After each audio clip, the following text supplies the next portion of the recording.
लगारी साहब, फैसल ईदी साहब ने भी भारत को कहा है कि अगर उनको एम्बुलेंसेस चाहिए तो हम 30 एम्बुलेंसेस फराहम कर सकते हैं। अगर सूरत हाल इंडिया की तरह होती है तो हमारे पास चीज़ों को बेहतर करने का कोई रास्ता नहीं है। हमारा चीन तो दोस्त है, और कौन है जो हमारी मदद को आएगा, और चीन भी क्यों हमारी मदद को आएगा। बार भारत के साथ कंपैरिजन करके हमें दिखाया जाता है कि जी हमारे यहाँ तो सूरत हाल बेहतर है, भारत में ये हो रहा है। तो ये इस कंपैरिजन के साथ हम सिर्फ खुश होते रहें या हमें अपने भी हालात को देखना होगा? आपको लॉकडाउन काफ़ी नहीं है, लिख लें, आपको लॉकडाउन काफ़ी नहीं है। खुदा ना करे अगर ये वायरस इधर फैलने लग जाए, आपको कर्फ्यू लगाना पड़ेगा, आपको स्पेशल टैक्स लगाना पड़ेगा। हेलो नमस्कार दोस्तों, आपका स्वागत है मेरे चैनल में, और चैनल को सब्सक्राइब कीजिए और लाइक कीजिए। चलो वीडियो को स्टार्ट करते हैं और देखते हैं क्या हुआ।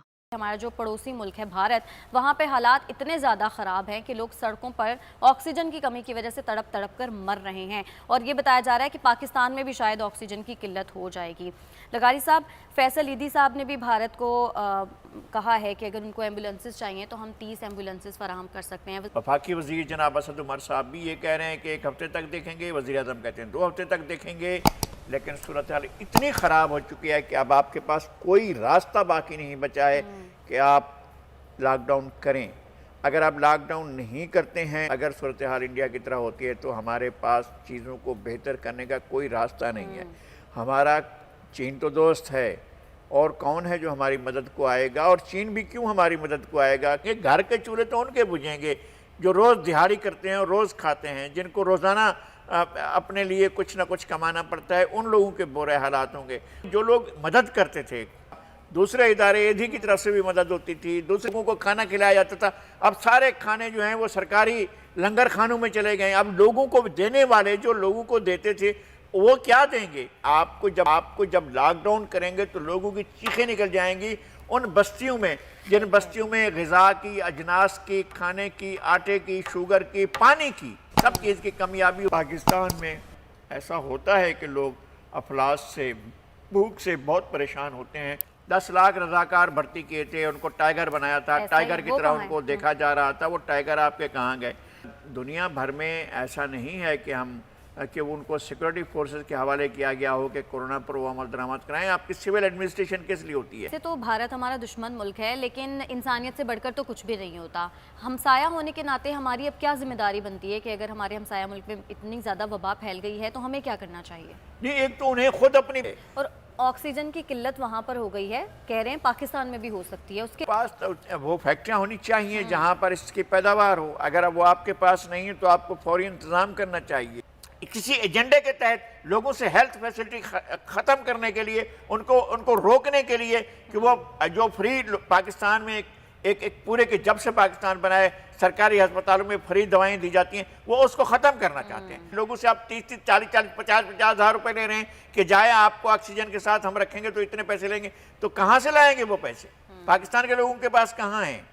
आप इलाज को कारोबार बना दिया, आपने दवाओं को कारोबार बना दिया, फिर दवाओं की कीमतें आपने वापस नहीं, वजीर को तो आपने हटा दिया, लेकिन उसका क्या हुआ? कोई दवाएं 4 गुना 5 गुना कीमतें बढ़ गई थी। अब लोग तो दवाएं भी खरीदने के काबिल नहीं है। बार बार भारत के साथ कंपैरिजन करके हमें दिखाया जाता है कि जी हमारे यहाँ तो सूरत हाल बेहतर है, भारत में ये हो रहा है। तो ये इस कंपैरिजन के साथ हम सिर्फ खुश होते रहें या हमें अपने भी हालात को देखना होगा? इतना सीरियस है कि मेरे ख्याल में हम लोगों को ये नहीं सोचना चाहिए कि हम उनसे बेहतर कर रहे हैं या हम ज़्यादा होशियार हैं और हमने ज़्यादा काबिलियत दिखाई है। ये तो हम लोग अपने पाकिस्तान के लिए भी यही बात कह रहे थे कि असल में जो फिगर है वो बहुत ज़्यादा होता है, क्योंकि हमारे यहाँ तो उतनी टेस्टिंग कैपेसिटी भी नहीं है। भारत तो फिर भी इतनी ज़्यादा रोज़ के टेस्ट कर रहा है, हमारे यहाँ तो उस लेवल के टेस्ट भी नहीं हो रहे। ये इंडिया से मुआवजा करके सिर्फ इस बात पे खुश होना, बगले बजाना कि जनाब वो हमारा हमसाया, एक जैसा मौसम है, एक जैसे हालात हैं, एक जैसी पब्लिक है, लेकिन हम पीछे अच्छे इक़दामात की वजह से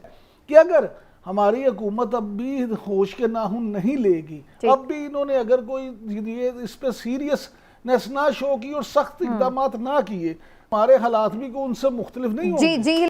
پھر اس نے کہا انڈیا دنیا کا فارمیسی ہے، اور سوچئے تو صحیح، دنیا کے فارمیسی کے ویکسین ختم ہو گئے اور آکسیجن نہیں ہے آج۔ اسپتالوں میں اب صورتحال سن لیں یہاں کیا ہے۔ ٹوٹل پاکستان میں کہتے ہیں جی اندازاً 500 ٹن آکسیجن پیدا ہوتی ہے، میں تقریباً 70% سے زیادہ یہ ہیلتھ سیکٹر میں دے رہے ہیں۔ 2020 میں یعنی پچھلے سال وہ 500 ٹن روزانہ ہو گئی تھی۔ بالکل ٹھیک۔ اب اگر خدا نہ خواستہ کرونا کی اسی طرح بڑھتا ہے تو آپ کہاں سے وسائل لائیں گے؟ اب آپ کو لاک ڈاؤن کافی نہیں ہے، لکھ لیں آپ کو، لاک ڈاؤن کافی نہیں ہے، خدا نہ کرے اگر یہ وائرس ادھر پھیلنے لگ جائے آپ کو کرفیو لگانا پڑے گا، آپ کو اسپیشل ٹیکس لگانا پڑے گا، گھر والوں پہ، امیر لوگوں پہ 500 گھر سے زیادہ ان پہ ٹیکس لگانا پڑے گا کہ 2 پیسے، اس لیے کہ دوسرے لوگ بھی ان کے پاس پیسے نہیں ہیں اور کھانا نہیں مل سکتا ہے۔ اگر کرائسس مینجمنٹ کرنا آتی تو آج یہ حالات ہی نہ ہوتے۔ اس لیے مجھے ڈر اس بات کا ہو کہ ہم اتنے برے حالات میں چلے جائیں کہ نہ ان بیچاروں کے پاس دوائی ملے، نہ آکسیجن ملے اور نہ روٹی ملے۔ پرائم منسٹر صاحب نے تو پچھلے سال ہی ہاتھ کھڑے کر دیے تھے کہ ہم سب کو کھانا نہیں پہنچا سکتے، ہمارا وہ پورا سسٹم ہی ہمارے پاس نہیں ہے۔ اور ہمارے بڑی اچھی بات کی ہے فیصل عیدی نے کہ وہ انہوں نے کہا ہے کہ ہم آپ کو 50 ایمبولینس دینے کو تیار ہیں، لیکن وہاں پر جو ہے گیس کی کمی ہے، آکسیجن کی کمی ہے اور یہ پرابلم ہے، لیکن ہمارے کو بھی اب دیکھنا پڑے گا۔ تو 2.5 سال بعد بھی اگر ہم دیکھیں تو آج ہم وہیں کھڑے ہوئے ہیں بالکل زیرو پہ، اور آج ہم نے دوبارہ سے ایک نئی شروعات لینی ہے۔ تو اب فیصل عیدی صاحب نے خط لکھا ہے نریندر مودی کو، بھارتی وزیر اعظم کو، کہ اگر وہ اجازت دیں نریندر مودی تو عیدی فاؤنڈیشن مدد کرنے کو تیار ہے۔ انتہائی افسوس ہے ہمیں اس بات کا کہ وہاں پہ کرونا نے جو ہے وہ اپنے پنجے گاڑ لیے ہیں، تو اس میں ہماری جو مدد ہے وہ بہت معمولی ہے۔ ہم نے ان کو 50 ایمبولینسز لے کے جانے کی جو ہے وہ بات کی ہے۔ اور پاکستان میں آپ کا بہت بڑا نیٹ ورک ہے، تو یقیناً پاکستان میں بھی ضرورت ہے۔ بہت سے لوگ کہیں گے کہ یہ نہ ہو کہ آپ بھارت جاتے ہیں، وہ کہتے ہیں ہماری مدد کو آ جائیں، تو یہاں کیا ہوگا؟ یہاں نہ مشکلات کا سامنا ہو، آپ کا اتنا بڑا نیٹ ورک ہے اور یہاں بھی بہت زیادہ ضرورت مند ہیں، آپ ہر دفعہ ان کی مدد کرتے ہیں۔ اچھا جیسر ہے کہ ہم انسانیت کے ناطے ہم بھارت میں وہ لوگ جو کرونا سے افیکٹڈ ہیں ان کی مدد کرنے کے لیے جا رہے ہیں۔ اب مودی پہ ایک الزام یہ لگایا جا رہا ہے کہ مودی کے پاس، انڈیا کے پاس وافر ویکسین تھی، لیکن انہوں نے ادھر ادھر ساری ویکسین بانٹ دی اور جب ملک کو ضرورت پڑی تو ان کے پاس کچھ بھی نہیں تھا۔ کیا آپ یہ سمجھتے ہیں کہ آپ کے پاس اتنے ایڈیشنل ریسورسز ہیں کہ اگر ضرورت پڑنے پر وہ ہمارے بھی کام آ جائے اور انڈیا میں جو لوگ ہیں ان کے بھی کام آ جائیں؟ فیصل صاحب، وہ کون سی ایسی چیزیں ہیں جو ہمارے ہاں وافر ہیں اور ہم وہاں پر انڈیا میں جو لوگ افیکٹڈ ہیں ان کو دے سکتے ہیں، مثلا ماسک، اور جو ہم اس پوزیشن میں ہیں کہ ہم ان کی مدد کر سکیں؟ تو ہم غریب ملکوں کو مل کے ہی آپس میں اب اسٹریٹجی بنانی ہوگی تاکہ ہم اس مشکل وبا سے جو ہے وہ اس کا مقابلہ کر سکیں۔ اور پاکستان میں لوگ بہت لاپرواہی کر رہے ہیں اور